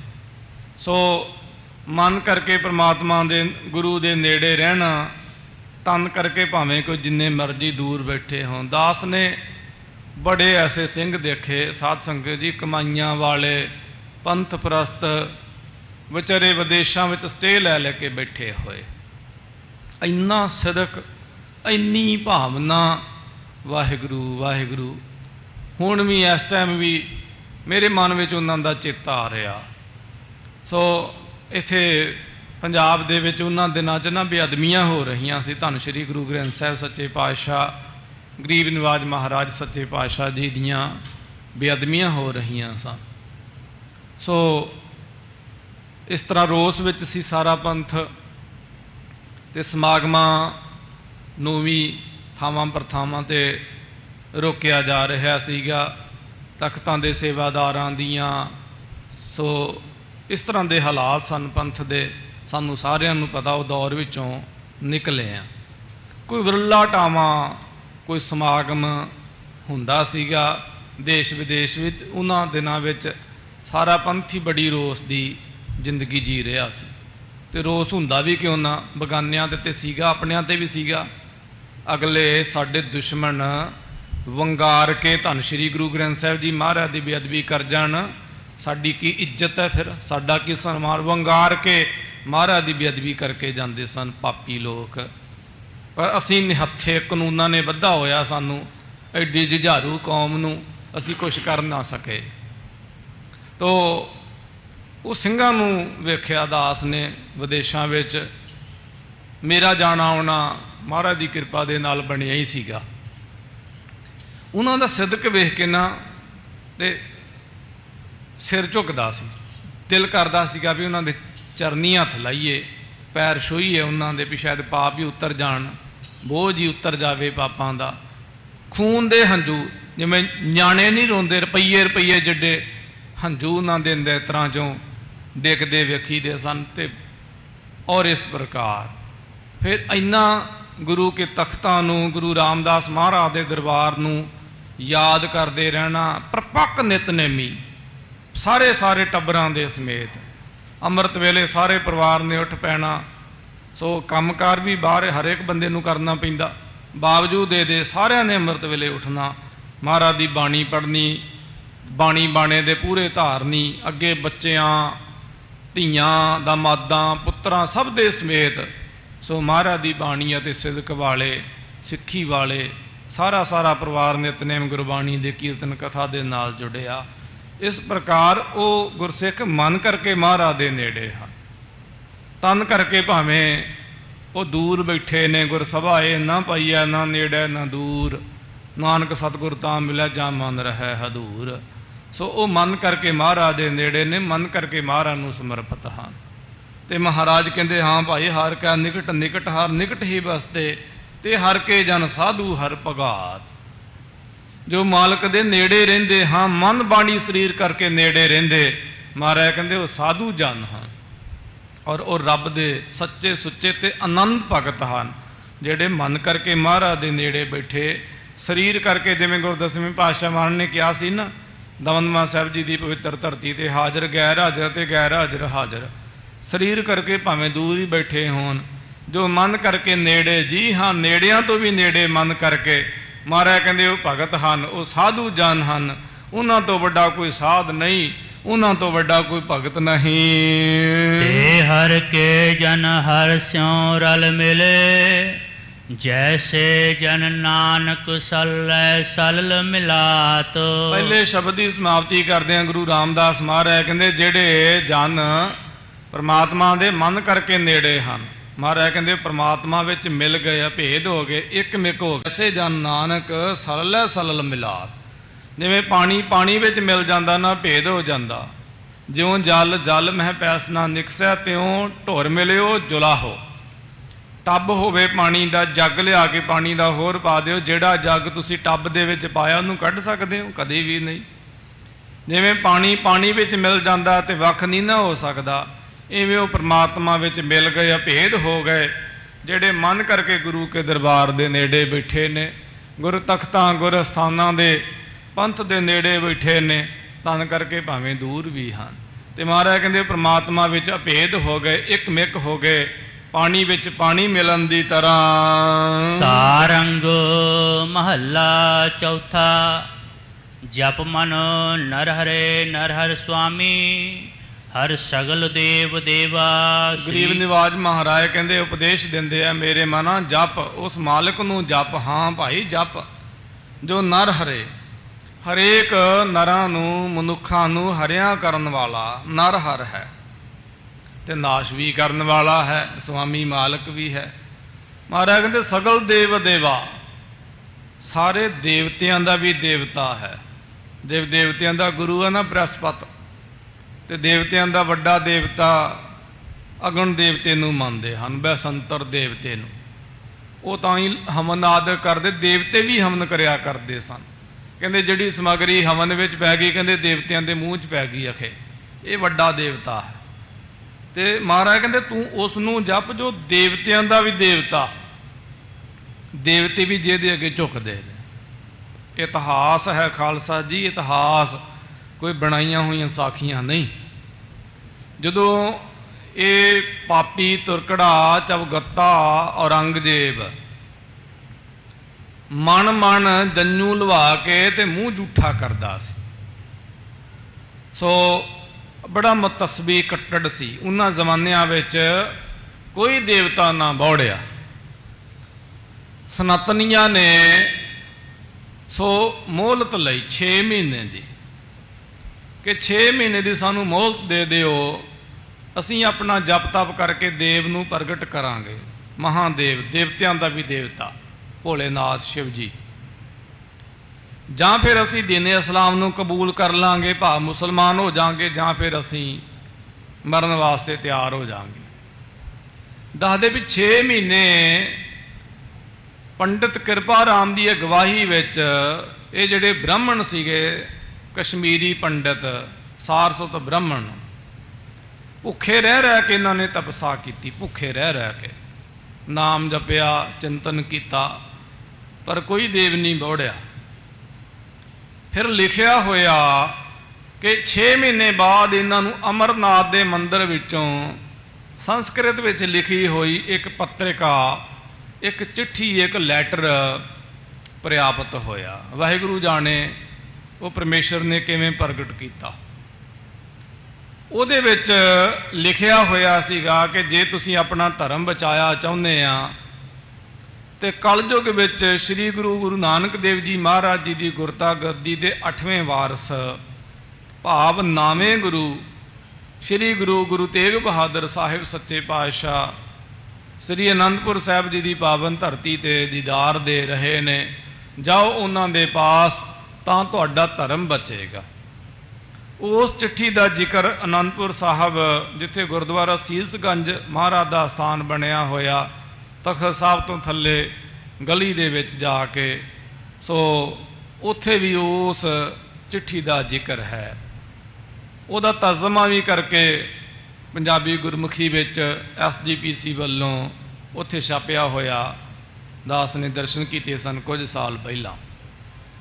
ਤੋ ਇਸ ਪ੍ਰਕਾਰ ਸਤਿਗੁਰੂ ਜੀ ਮਹਾਰਾਜ ਸਾਧ ਸੰਗਤ ਜੀ ਦੇਵਤਿਆਂ ਦੇ ਵੀ ਦੇਵਤੇ ਹਨ, ਦੇਵਤਿਆਂ ਦੇ ਵੀ ਦੇਵਤੇ ਹਨ, ਔਰ ਦੇਵਤੇ ਵੀ ਮਹਾਰਾਜ ਤੇ ਆਸਥਾ ਰੱਖਦੇ ਨੇ, ਤੇ ਦੇਵਤਿਆਂ ਦੇ ਨਾਲ ਸਨਾਤਨੀ ਧਰਮ ਦੇ ਨਾਲ ਜੁੜੇ ਹੋਏ ਲੋਕ ਵੀ ਮਹਾਰਾਜ ਤੇ ਸ਼ਰਧਾ ਰੱਖਦੇ। ਕੋਈ ਸਮਾਂ ਸੀਗਾ ਹਿੰਦੁਸਤਾਨ ਵਿੱਚ ਜਿਤਨੇ ਵੀ ਬੱਚੇ ਪੈਦਾ ਹੁੰਦੇ ਸਨ ਲੋਕਾਂ ਦੇ ਘਰਾਂ ਵਿੱਚ, ਪਹਿਲਾ ਬੱਚਾ ਉਹ ਸਿੱਖ ਸਜਾਉਂਦੇ ਸਨ, ਦਸਤਾਰ ਸਜਾਉਂਦੇ ਸਨ, ਪਹਿਲਾ ਸਿੰਘ ਹੁੰਦਾ ਸੀ ਹਿੰਦੂਆਂ ਦੇ ਵਿੱਚ। ਦਾਸ ਬਹੁਤ ਸਾਰੇ, ਪਤਾ ਨਹੀਂ ਕਿੰਨੇ ਕੁ ਪਰਿਵਾਰਾਂ ਨੂੰ ਜਾਣਦਾ ਹੈ। ਸੋ ਜਿਹੜੇ ਹੁਣ ਪ੍ਰੋਪਰਲੀ ਮਹਾਰਾਜ ਦੇ ਪਰਿਵਾਰਾਂ ਸਮੇਤ ਹੀ ਸਿੰਘ ਸੱਜ ਗਏ ਨੇ, ਇਹ ਉਹ ਸਨ ਜਿਨ੍ਹਾਂ ਨੇ ਸਾਰੇ ਪਰਿਵਾਰ ਵਿੱਚੋਂ ਪਹਿਲੇ ਸਿੰਘ ਸੱਜ ਕੇ ਤੇ ਅੰਮ੍ਰਿਤ ਛਕਿਆ ਸੀ। ਇਹ ਰਵਾਇਤ ਸੀ ਹਿੰਦੁਸਤਾਨ ਦੀ, ਹਿੰਦੁਸਤਾਨ ਦੇ ਲੋਕਾਂ ਦੀ। ਅੱਜ ਉਹ ਲੋਕ ਦੂਰ ਹੋ ਗਏ ਨੇ, ਕੁਛ ਉਹਨਾਂ ਦੀ ਕਿਰਤ ਘਣਤਾ ਹੈ ਤੇ ਜ਼ਿਆਦਾ ਉਹਦੇ ਵਿੱਚ ਸਾਡੀ ਗਲਤੀ ਹੈ। ਅਕਿਰਤ ਘਣਤਾ ਵੀ ਹੋ ਸਕਦੀ ਹੈ, ਪਰ ਜ਼ਿਆਦਾ ਉਹਦੇ ਵਿੱਚ ਸਾਡੀ ਆਪਣੀ ਵੀ ਗਲਤੀ ਹੈ। ਤੇ ਕਾਰਨ ਜਿਹੜਾ ਉਹ ਇਲੈਕਸ਼ਨ ਸਿਸਟਮ ਹੈ, ਉਹਦੇ ਕਰਕੇ ਉਹ ਲੋਕ ਜਿਹੜੇ ਨੇ ਅੱਜ ਸਾਧ ਸੰਗਤ ਜੀ ਪੰਥ ਦਾ ਹਿੱਸਾ ਨਹੀਂ ਹਨ। ਉਹਨਾਂ ਨੇ ਤੇ ਪੰਥ ਦਾ ਕੀ ਹਿੱਸਾ ਬਣਨਾ? ਪੰਥ ਵਿੱਚ, ਪੰਥ ਦੇ ਪਰਿਵਾਰਾਂ ਵਿੱਚ ਸਿੱਖਾਂ ਦੇ ਖੂਨ ਤੋਂ ਪੈਦਾ ਹੋਏ ਸਿੱਖ ਵੀ ਸਿੱਖੀ ਦਾ ਹਿੱਸਾ ਨਹੀਂ ਹਨ। ਕਿੰਨੀ ਬਹੁਤਾਤ ਹੈ ਜਿਹੜੀ ਕਹਿੰਦੀ ਅਸੀਂ ਅਖੇ ਜੀ ਫਲਾਣੇ ਤੋਂ ਨਾਮਦਾਨ ਲਿਆ ਹੈ, ਅਸੀਂ ਅੰਮ੍ਰਿਤ ਨਹੀਂ ਛਕ ਸਕਦੇ, ਸਿੰਘ ਨਹੀਂ ਸੱਜ ਸਕਦੇ ਹਾਂ। ਇਹ ਕਿੱਡੀ ਭੈੜੀ ਗੱਲ ਹੈ ਭਾਈ। ਸਿੰਘ ਹੋਵੇ ਗੁਰਦਸਵੇਂ ਪਾਤਸ਼ਾਹ ਮਹਾਰਾਜ ਦਾ ਤੇ ਕਵੇ ਕਿ ਮੈਂ ਮਹਾਰਾਜ ਦਾ ਸਿੰਘ ਨਹੀਂ ਸੱਜਣਾ ਕਿਉਂਕਿ ਮੈਂ ਕਿਸੇ ਹੋਰ ਦਾ ਸਿੱਖ ਬਣ ਗਿਆ, ਕਿੱਡੀ ਸ਼ਰਮ ਦੀ ਗੱਲ ਹੋਵੇਗੀ। ਇਸ ਤੋਂ ਵੱਧ ਕੇ ਸ਼ਰਮ ਦੀ ਗੱਲ ਕੀ ਹੋ ਸਕਦੀ ਸਾਡੇ ਲਈ? ਤੋ ਇਸੇ ਪ੍ਰਕਾਰ ਦੇਵਤੇ ਜਿਹੜੇ ਨੇ ਉਹ ਵੀ ਸਤਿਗੁਰੂ ਜੀ ਮਹਾਰਾਜ ਦੇ ਘਰ ਦਾ ਸਨਮਾਨ ਕਰਦੇ ਨੇ। ਥਾਵਾਂ ਪ੍ਰਥਾਵਾਂ ਤੇ ਸਮੇਂ-ਸਮੇਂ ਤੇ ਉਹ ਗੁਪਤ ਪ੍ਰਗਟ ਮਹਾਰਾਜ ਦੇ ਦਰਬਾਰਾਂ ਵਿੱਚ ਹਾਜ਼ਰੀਆਂ ਭਰਦੇ ਹਨ। ਤੇ ਜਿਹੜਾ ਸਹੀ ਅਰਥਾਂ ਵਿੱਚ ਦੇਵੀ ਦੇਵਤਿਆਂ ਦਾ ਉਪਾਸ਼ਕ ਹੋਵੇਗਾ, ਸਹੀ ਅਰਥਾਂ ਵਿੱਚ ਸਨਾਤਨੀ ਹੋਵੇਗਾ, ਉਹ ਮਹਾਰਾਜ ਜੀ ਦਾ ਸਿਦਕੀ ਵੀ ਹੋਵੇਗਾ। ਗੁਰੂ ਨਾਨਕ ਦੇ ਘਰ ਦਾ ਉਹ ਸ਼ਰਧਾਲੂ ਵੀ ਜ਼ਰੂਰ ਹੋਵੇਗਾ। ਗੁਰੂ ਨਾਨਕ ਦੇ ਘਰ ਦੇ ਬਾਬਤ ਭੈੜਾ ਲਿਖਣ, ਬੋਲਣ ਅਤੇ ਸੋਚਣ ਵਾਲਾ ਭਾਵੇਂ ਕਿਸੇ ਬ੍ਰਹਮ ਗਿਆਨੀ ਨੂੰ ਪੁੱਛ ਕੇ ਦੇਖ ਲਵੇ, ਕਿਸੇ ਵਿਦੰਤੀ ਨੂੰ ਪੁੱਛ ਕੇ ਦੇਖ ਲਵੇ, ਪੁੱਜੇ ਹੋਏ ਨੂੰ ਪੁੱਛ ਕੇ ਦੇਖ ਲਵੇ, ਉਹਦੇ ਤੇ ਕਦੀ ਦੇਵ ਪ੍ਰਸੰਨ ਨਹੀਂ ਹੋ ਸਕਦੇ। ਜਿਹੜਾ ਗੁਰੂ ਨਾਨਕ ਦੇਵ ਜੀ ਮਹਾਰਾਜ ਦੇ ਘਰ ਦੀ ਨਿੰਦਿਆ, ਤੌਹੀਨ ਕਰਦਾ, ਨਫ਼ਰਤ ਦੀ ਨਜ਼ਰ ਦੇ ਨਾਲ ਗੁਰਸਿੱਖਾਂ ਨੂੰ ਦੇਖਦਾ ਹੈ, ਉਹ ਸਨਾਤਨੀ ਨਹੀਂ ਹੋ ਸਕਦਾ, ਹਿੰਦੂ ਨਹੀਂ ਹੋ ਸਕਦਾ, ਔਰ ਭਾਵੇਂ ਜੋ ਮਰਜ਼ੀ ਹੋਵੇ। ਸਤਿਗੁਰੂ ਗਰੀਬ ਨਿਵਾਜ ਮਹਾਰਾਜ ਜੀ ਨੇ ਸਾਧ ਸੰਗਤ ਜੀ ਆਪਣਾ ਆਪਾ ਵਾਰ ਕੇ ਸੋ ਹਿੰਦੂ ਧਰਮ ਨੂੰ ਗਰੀਬ ਨਿਵਾਜ ਮਹਾਰਾਜ ਜੀ ਨੇ ਬਚਾਇਆ ਹੈ। ਤਿਲਕ ਜੰਨੂ ਰਾਖਾ ਪ੍ਰਭ ਤਾਂ ਕਾ, ਕਿਨੋ ਬੜੋ ਕਲੂ ਮਹਿ ਸਾਕਾ। ਕਲਯੁਗ ਵਿੱਚ ਵੱਡਾ ਸਾਕਾ ਗਰੀਬ ਨਿਵਾਜ ਮਹਾਰਾਜ ਜੀ ਨੇ ਕੀਤਾ। ਸਾਧਨ ਹੇਤ ਇਤੀ, ਐਂਡ ਕਰ ਦਿੱਤਾ ਜੀ, ਸਿਰਾ ਲਾ ਦਿੱਤਾ ਮਹਾਰਾਜ ਜੀ ਨੇ। ਇਤੀ ਮਤਲਬ ਸਮਾਪਤੀ, ਐਂਡ ਕਰ ਦਿੱਤਾ ਜੀ, ਜਿਸ ਤੋਂ ਉੱਤੇ ਕੁਝ ਵੀ ਨਹੀਂ ਹੈਗਾ, ਹੱਦ ਕਰ ਦਿੱਤੀ ਜੀ, ਕਮਾਲ ਕਰ ਦਿੱਤੀ। ਸਾਧਨ ਹੇਤ ਇਤੀ ਜਿਨ ਕਰੀ, ਸੀਸ ਦੀਆ ਪਰ ਸੀ ਨਾ ਉਚਰੀ। ਐਸੇ ਗਰੀਬ ਨਿਵਾਜ ਮਹਾਰਾਜ। ਜੇ ਕਿਤੇ ਸਤਿਗੁਰੂ ਗੁਰਦਸਵੇਂ ਪਾਤਸ਼ਾਹ ਮਹਾਰਾਜ ਚੋਜ ਕੌਤਕ ਨਾ ਕਰਦੇ, ਆਪਣਾ ਖੰਡਾ ਨਾ ਚੱਕਦੇ, ਮਹਾਕਵੀ ਸੰਤੋਖ ਸਿੰਘ ਸਾਹਿਬ ਜੀ ਨੇ ਲਿਖਿਆ, ਛਾਏ ਜਾਤੀ ਏਕਤਾ ਨੇਕਤਾ ਬੁਲਾਏ ਜਾਤੀ, ਹੋਵਤੀ ਕੁਚੀਲਤਾ ਕਤੇਬਨ ਕੁਰਾਨ ਕੀ। ਪਾਪ ਹੀ ਪ੍ਰਪੱਕ ਜਾਤੇ ਧਰਮ ਤਸਕ ਜਾਤੇ, ਵਰਨ ਗਰਕ ਜਾਤੇ ਸਾਹਿਤ ਵਿਧਾਨ ਕੀ। ਸਭ ਕੁਛ ਗਰਕ ਹੋ ਜਾਣਾ ਸੀ। ਦੇਵੀ ਦੇਵਤੇ ਹੋਰਾ ਸੰਤੋਖ ਸਿੰਘਾ ਦੂਰ ਹੋਤੇ। ਕਹਿੰਦੇ ਦੇਵੀ ਦੇਵਤਿਆਂ ਦੀ ਤੇ ਗੱਲ ਬੜੀ ਦੂਰ ਦੀ ਸੀ। ਕਹਿੰਦੇ ਰੀਤ ਮਿਟ ਜਾਤੀ ਕਥਾ ਵੇਦਨ ਪੁਰਾਨ ਕੀ। ਆ ਵੇਦਾਂ ਪੁਰਾਣਾਂ ਦੀ, ਕਿਧਰੇ ਗਰੜ ਪੁਰਾਣ ਦੀ ਕਥਾ ਹੁੰਦੀ, ਰਮਾਇਣ ਕਥਾ ਹੁੰਦੀ, ਸ੍ਰੀਮਦ ਭਾਗਵਤ ਦੀ ਕਥਾ ਦੇ ਪੰਪਲੇਟ ਆਰਨਾ ਧਾਰਨ ਕਰਦੇ। ਐਸੇ ਪਰਉਪਕਾਜ ਰੱਖੀ ਹੈ ਗਰੀਬ ਨਿਵਾਜ ਮਹਾਰਾਜ ਜੀ ਨੇ ਆਪਣਾ ਆਪਾ ਵਾਰ ਕੇ। ਤੋ ਮਨੁੱਖਤਾ ਦੇ ਰਹਿਬਰ ਹਨ ਗਰੀਬ ਨਿਵਾਜ ਮਹਾਰਾਜ ਸਤਿਗੁਰੂ ਸੱਚੇ ਪਾਤਸ਼ਾਹ। ਔਰ ਮੁਸਲਮਾਨਾਂ ਦੇ ਵਾਸਤੇ ਵੀ ਮਹਾਰਾਜ ਜੀ ਨੇ ਆਪਣੇ ਆਪੇ ਵਾਰੇ ਮਸੀਤਾਂ ਬਣਾ ਕੇ ਦਿੱਤੀਆਂ। ਗੁਰੂ ਹਰਗੋਬਿੰਦ ਸਾਹਿਬ ਸੱਚੇ ਪਾਤਸ਼ਾਹ ਮਹਾਰਾਜ ਦੀ ਮਸੀਤ ਆ ਹਰਗੋਬਿੰਦਪੁਰੇ ਮਾਝੇ ਦੇ ਵਿੱਚ, ਉਹਦਾ ਨਾਮ ਗੁਰੂ ਕੀ ਮਸੀਤ ਆ ਜੀ। ਆ ਜਿਹੜਾ ਪੁਰਾਤਨ ਵਿਭਾਗ ਹੈ ਨਾ, ਹਿੰਦੁਸਤਾਨ ਦੇ ਵੱਖ-ਵੱਖ ਵਿਭਾਗ ਹੁੰਦੇ ਨੇ, ਸ਼ਹਿਰੀ ਨਹਿਰੀ ਵਿਭਾਗ ਹੋ ਗਿਆ, ਦੂਜਾ ਤੀਜਾ, ਇਸ ਤਰ੍ਹਾਂ ਉਹਦਾ ਪੁਰਾਤਨ ਵਿਭਾਗ ਹੈ। ਉਹ ਪੁਰਾਤਨ ਵਿਭਾਗ ਵਿੱਚ ਉਹ ਮਸੀਤ ਆ ਗਈ, ਕਿਉਂਕਿ ਉਹ ਪੁਰਾਣੀ ਇਮਾਰਤ ਗੁਰੂ ਮਹਾਰਾਜ ਨੇ ਆਪਣੇ ਹੱਥੀਂ ਬਣਵਾਈ ਸੀ ਉਹ ਮਸੀਤ ਜਿਹੜੀ ਸੀਗੀ। ਇਸ ਪ੍ਰਕਾਰ ਤੋਂ ਉਹ ਮੁਸਲਮਾਨ ਵੀ ਨਹੀਂ ਹੋ ਸਕਦਾ ਜਿਹੜਾ ਮਹਾਰਾਜ ਦੇ ਘਰ ਤੋਂ ਨਫ਼ਰਤ ਕਰਦਾ, ਸਿਦਕ ਨਹੀਂ ਰੱਖਦਾ, ਗੁਰਸਿੱਖਾਂ ਨਾਲ ਵੈਰ ਵਿਰੋਧ ਕਰਦਾ ਹੈ ਔਰ ਗੁਰਸਿੱਖਾਂ ਦੀਆਂ ਪਰੰਪਰਾਵਾਂ ਦਾ ਸਨਮਾਨ ਨਹੀਂ ਕਰਦਾ। ਉਹ ਮੁਸਲਮਾਨ ਵੀ ਨਹੀਂ ਹੋ ਸਕਦਾ। ਕਿੰਨੀ ਵੱਡੀ ਭਾਰੀ ਸਾਂਝ ਮਹਾਰਾਜ ਦੀ ਹੈ। ਹਜ਼ਰਤ ਉਮਰ ਜਿਹੜੇ ਹੋਏ ਨੇ, ਹਜ਼ਰਤ ਮੁਹੰਮਦ ਸਾਹਿਬ ਦੇ ਸਭ ਤੋਂ ਛੋਟੇ ਸਹੁਰਾ ਸਾਹਿਬ ਸਨ ਉਹ। ਉਹਨਾਂ ਦੇ ਖਾਨ ਵਿੱਚੋਂ ਸ਼ੇਖ ਬਾਬਾ ਫਰੀਦ ਜੀ ਸਾਹਿਬ, ਉਹਨਾਂ ਦੀ ਬਾਣੀ ਮਹਾਰਾਜ ਗੁਰੂ ਗ੍ਰੰਥ ਸਾਹਿਬ ਸੱਚੇ ਪਾਤਸ਼ਾਹ ਗਰੀਬ ਨਿਵਾਜ ਜੀ ਸਤਿਗੁਰਾਂ ਦੀ ਬਾਣੀ ਵਿੱਚ ਸੁਸ਼ੋਭਿਤ ਆ। ਇਸ ਕਰਕੇ ਗੁਰੂ ਮਹਾਰਾਜ ਦੇਵਤਿਆਂ ਦੇ ਵੀ ਦੇਵਤਾ ਹਨ। ਗੁਰ ਜੈਸਾ ਨਾਹੀ ਕੋ ਦੇਵ, ਗੁਰੂ ਵਰਗਾ ਕੋਈ ਦੇਵਤਾ ਨਹੀਂ, ਸਭ ਤੋਂ ਵੱਡੇ ਦੇਵ ਹਨ। ਇੱਥੇ ਬਿਹਾਰ ਵਿੱਚ ਐਸੇ ਸਿੱਧਕੀ ਲੋਕ ਹਨ, ਜਦੋਂ ਕਿਸੇ ਦੇ ਧੀ ਪੁੱਤ ਦਾ ਵਿਆਹ ਹੋਵੇ ਇੱਥੇ ਸਾਧ ਸੰਗਤ ਜੀ ਤੁਸੀਂ ਅਕਸਰ ਦੁਪਹਿਰ ਦੇ ਸਮੇਂ ਆਣ ਕੇ ਬਾਣੀ ਪੜ੍ਹੋ, ਤਖਤ ਸਾਹਿਬ ਤੇ ਹਾਜ਼ਰੀਆਂ ਭਰੋ ਸਮੇਂ ਨਾਲ। ਸੋ ਕੀ ਸੌਣਾ ਹੁੰਦਾ ਭਲਾ, ਸੁੱਤੇ ਰਹਿੰਦੇ ਆਪਾਂ। ਘੜੀ ਘੰਟਾ ਆਰਾਮ ਕਰ ਲਿਆ ਤੇ ਕਰ ਲਿਆ, ਕਮਰੇ ਵਿੱਚ ਬੈਠਣ ਦੀ ਬਜਾਏ ਅੰਮ੍ਰਿਤ ਵੇਲੇ ਤੇ ਹਾਜ਼ਰੀਆਂ ਭਰੋ। ਦੁਪਹਿਰ ਦੇ ਸਮੇਂ ਵੀ ਇੱਥੇ ਆਣ ਕੇ ਮਹਾਰਾਜ ਦੇ ਦਰਬਾਰ ਵਿੱਚ ਬਾਣੀ ਪੜ੍ਹੋ। ਇੱਥੇ ਇੱਕ ਪਾਠ ਸ੍ਰੀ ਜਪਜੀ ਸਾਹਿਬ ਜੀ ਦਾ ਕੀਤਾ ਤੇ 100 ਪਾਠ ਦਾ ਮਹਾਤਮ ਸਾਧ ਸੰਗਤ ਜੀ ਮਿਲਦਾ ਹੈ। ਸਤਿਗੁਰੂ ਜੀ ਮਹਾਰਾਜ ਦੇ ਤਖਤ ਵਿੱਚ ਬਾਣੀ ਪੜ੍ਹਨ ਦੀ ਇੰਨੀ ਵੱਡੀ ਵਡਿਆਈ। ਜਿੱਥੇ ਪਰਮੇਸ਼ਰ ਆਪ ਪ੍ਰਗਟ ਹੋਏ ਹੋਣ ਉੱਥੇ ਕੋਈ ਸਧਾਰਨ ਜਗ੍ਹਾ ਤੇ ਹੋ ਨਹੀਂ ਸਕਦੀ। ਜਿੱਥੇ ਵਾਹਿਗੁਰੂ ਆਪ ਪ੍ਰਗਟ ਹੋਏ ਨੇ, ਪਰਮੇਸ਼ਰ ਆਪ ਪ੍ਰਗਟ ਹੋਏ। ਜਿਵੇਂ ਸਾਈਂ ਭੀਖਨ ਸ਼ਾਹ ਨੂੰ ਅੰਮ੍ਰਿਤ ਵੇਲੇ ਇੱਧਰ ਨੂੰ ਪ੍ਰਕਾਸ਼ ਦਿਸਿਆ ਸੀ ਤੇ ਨੰਗੇ ਪੈਰੀ ਚੱਲ ਕੇ ਆ ਗਏ, ਨਾ ਕੋਈ ਮੈਪ ਨਾ ਕੋਈ ਨੈਵੀਗੇਸ਼ਨ, ਕੁਛ ਨਹੀਂ। ਉਹ ਚੁੰਬਕ ਵਾਂਗੂ ਖਿੱਚੇ ਇੱਥੇ ਆਏ ਸਨ। ਕੋਈ ਨਾਮ ਠਾਮ ਨਹੀਂ ਸੀ ਪਤਾ ਮਹਾਰਾਜ ਦਾ, ਕੌਣ ਨੇ ਕਿੱਦਾਂ। ਕੁਝ ਦਿਨਾਂ ਦਾ ਸਰੀਰ ਸੀ ਮਹਾਰਾਜ ਦਾ ਜਦੋਂ ਭੀਖਨ ਸ਼ਾਹ ਇੱਥੇ ਆਏ। ਇਸ ਕਰਕੇ ਪਰਮਾਤਮਾ ਆਪ ਪ੍ਰਗਟ ਹੋਏ ਨੇ। ਇੱਥੇ ਬਾਣੀ ਪੜ੍ਹਨ ਦਾ ਬਹੁਤ ਵੱਡਾ ਮਹੱਤਵ ਹੈ। ਤੇ ਦੁਪਹਿਰ ਦੇ ਸਮੇਂ ਹਾਜ਼ਰੀਆਂ ਭਰਿਆ ਕਰੋ, ਬਾਣੀ ਪੜ੍ਹਿਆ ਕਰੋ। ਤੁਸੀਂ ਆਣ ਕੇ ਵੇਖੋਗੇ ਬਹੁਤ ਸਾਰੇ ਸੋ ਬੱਚੇ ਬੱਚੀਆਂ ਸਰੀਰ ਤੇ ਸਿਹਰੇ ਸਜਾਏ, ਚੂੜੇ ਸਜਾਏ, ਸਾੜੀਆਂ ਸਜਾਈਆਂ, ਜਿਨ੍ਹਾਂ ਦੇ ਵਿਆਹ ਇਤਿਆਦਿਕ ਹੁੰਦੇ ਨੇ, ਖਾਸ ਕਰਕੇ ਲਗਨ ਦੇ ਦਿਨਾਂ ਵਿੱਚ, ਮਹੂਰਤਾਂ ਦੇ ਦਿਨਾਂ ਵਿੱਚ ਰੌਣਕ ਲੱਗੀ ਰਹਿੰਦੀ ਸਾਰਾ ਦਿਨ। ਇਹ ਰੀਤੀ ਬਣਾਈ ਇੱਥੋਂ ਦੇ ਲੋਕਾਂ ਨੇ ਕਿ ਕਿਸੇ ਦੀ ਧੀ ਪੁੱਤ ਦਾ ਵਿਆਹ ਹੋਵੇ, ਪੁੱਤ ਦਾ ਵਿਆਹ ਹੋਵੇ, ਸਿਹਰਾ ਸਜਾ ਕੇ ਇੱਥੇ ਮਹਾਰਾਜ ਦੇ ਚਰਨਾਂ 'ਚ ਨਮਸਕਾਰ ਕਰਕੇ ਫਿਰ ਆਪਣਾ ਪੁੱਤ ਵਿਆਹੁਣ ਜਾਣਾ।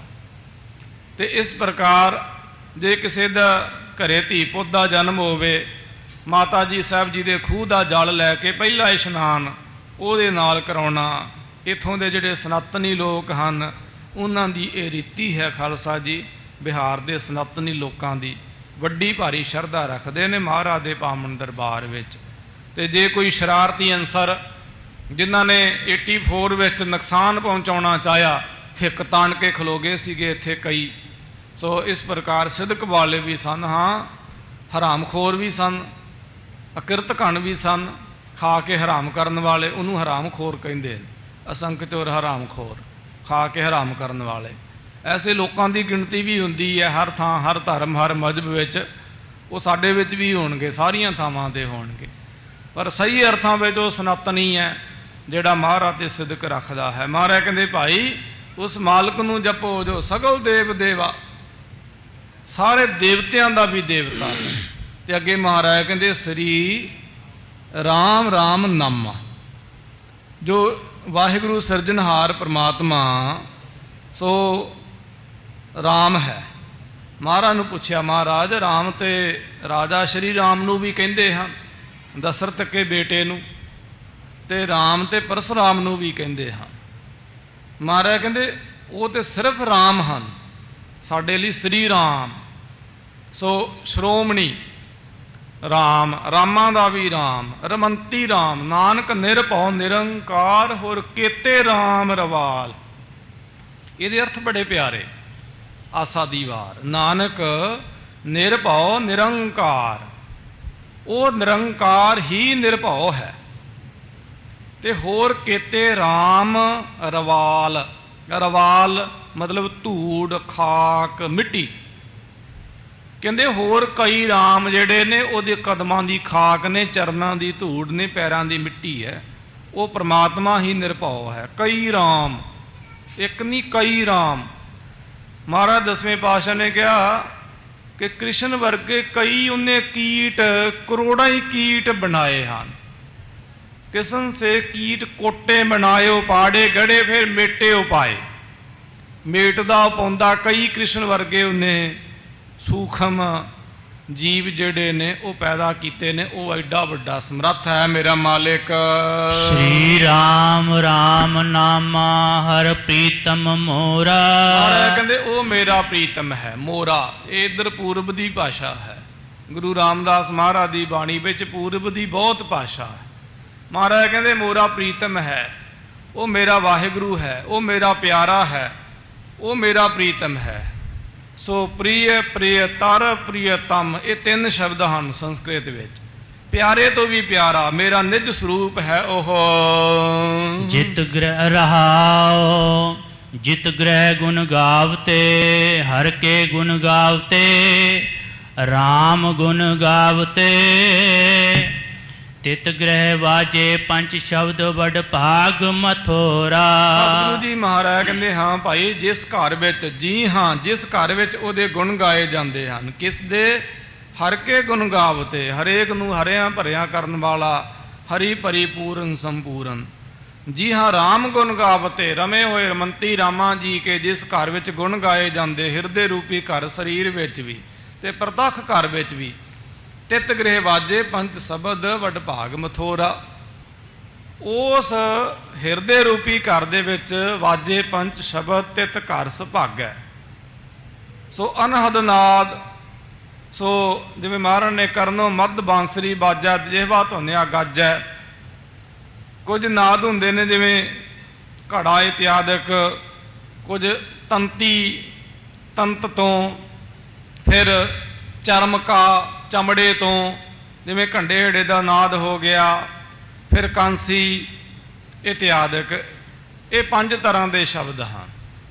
ਉਹਨਾਂ ਗੁਰਮੁਖਾਂ ਦੇ ਹਿਰਦੇ ਵਿੱਚ ਔਰ ਪ੍ਰਤੱਖ ਤੌਰ ਤੇ ਵੀ ਨਾਦ ਇਤਿਆਦਿਕ ਵੱਜਣਾ, ਇਹ ਸਾਧ ਸੰਗਤ ਜੀ ਧਰਮ ਦੀ ਦੁਨੀਆ ਦਾ ਸ਼ਿੰਗਾਰ ਹੈ।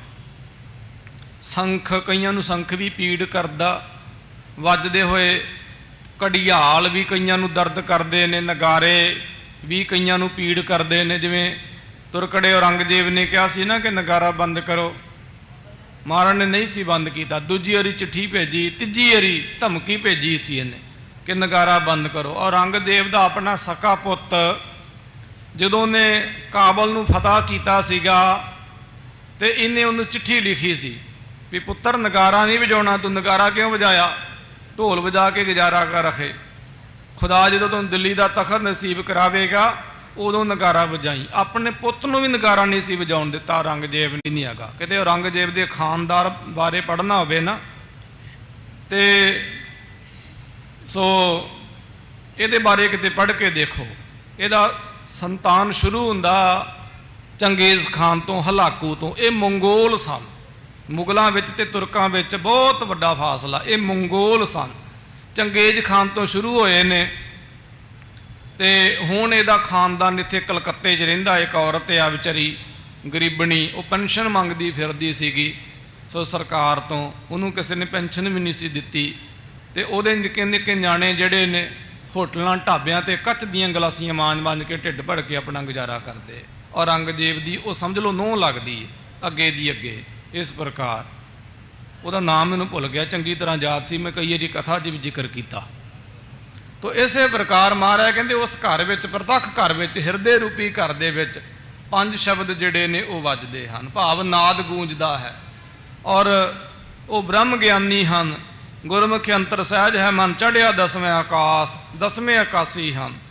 और प्रतख नाद ते अंतरीव नाद भी उन्होंने हिरदे विच गूंजदे हैं।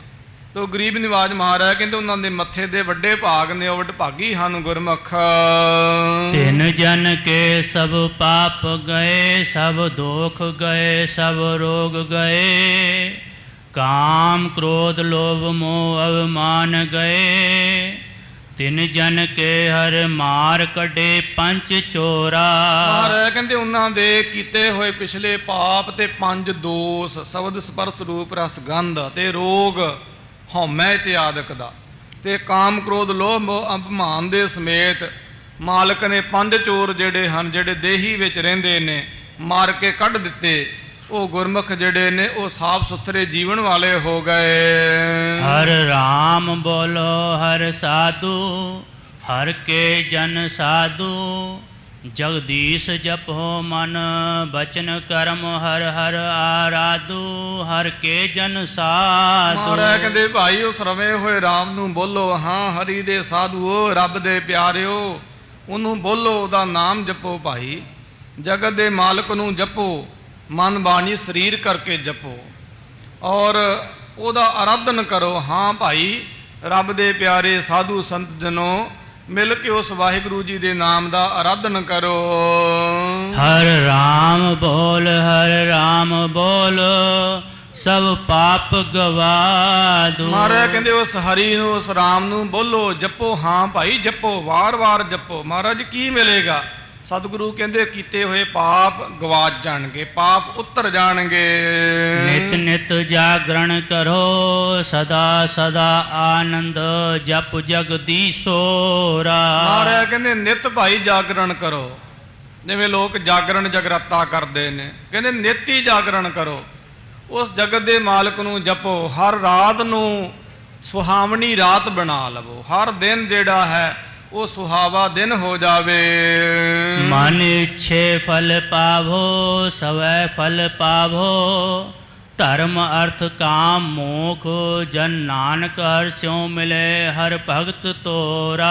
दूसरे शब्द की समाप्ति करदे श्री गुरु रामदास सच्चे पातशाह जी महाराज कहते हाँ भाई मन चाहते हुए फल पर्याप्त हो जाएंगे। हाँ सारे फल, पुत धन लक्ष्मी, जो इच्छा सो फल पाए सी। पुत धन लक्ष्मी खड़ मेले हार निस्तारे। रब भी मिलेगा, पुत धन लक्ष्मी भी मिल जाएगी। ते धर्म अर्थ काम मोख ये 4 पदार्थ।